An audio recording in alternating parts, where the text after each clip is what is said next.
it turns out that this official or unofficial visit, whichever way you want to look at it, by Meghan and Harry over to Nigeria has a little bit more holes in it than possibly a sieve that you put in your vegetables through. But as ever with Meghan and Harry, they like to make sure that they get their publicity's worth. When it was announced that the duo were going to Nigeria, basically to trace her roots, clearly she couldn't be bothered about the roots that she had already over here and literally in this country, or indeed perhaps in her own country. What about the relatives that she couldn't be bothered to invite to her wedding? Remember, of course, she wanted to invite family, but she was told by someone in high office in the royal department that no, she couldn't, that wouldn't be possible. But now it does appear that obviously Harry and Meghan, who are on a fully funded government trip by the Nigerian government, are hoping for bigger things. And more importantly, what I find fascinating is the way they're literally playing with them. This could be very catastrophic for them. As ever, let me explain. Morning, Neil Sean here on a very windy London day. I hope you're all right, whatever you're doing. Thought we'd take some air together. Yes, move a bit. It's good for you, isn't it? Get the circulation going. You all right? I'm not so bad myself. Oh, look at my hair sticking up, eh? It's the electric shock, I think. What's interesting about this particular story, I find, is this. As we now know, Harry and Meghan are deciding to go off to Nigeria. And when you think about it, she could get on with so many things. The podcast, the Netflix show, there's clearly things where she could earn money, but she gets bored clearly very, very easily.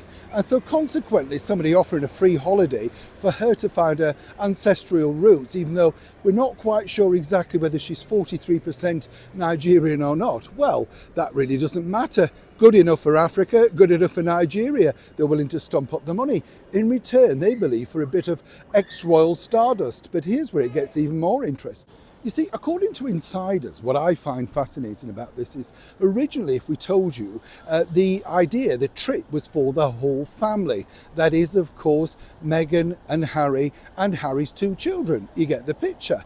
So this would have made the perfect thing as a bit of a pilgrimage, if you like, for the whole family to get to know Meghan's side of the family. Now you might think, why would they bother? But look at Madonna. She adopted people from Malawi and, of course, takes them back on a regular basis.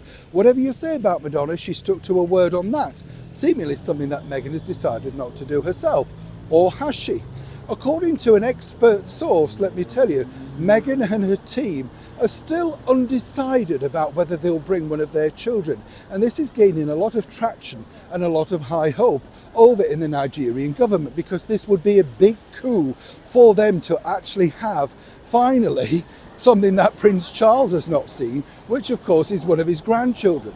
Now, they're alluding to the fact that this might be Prince Archie, soon of course to enjoy a birthday once again. But here's where it gets interesting, because it's their hoping. They're not reading into this. Hoping doesn't mean confirmed. Hoping doesn't mean yes 100%. And of course, as we saw with the coronation and other previous things, Archie can suddenly be taken ill. And more importantly, Meghan, really would she want to share the limelight, even with her own son?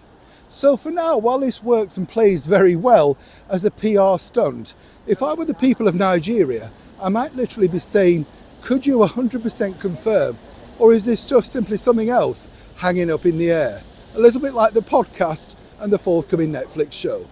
Either way, it's a developing story. When I know more, you'll know more. Neil Sean in the very heart of London.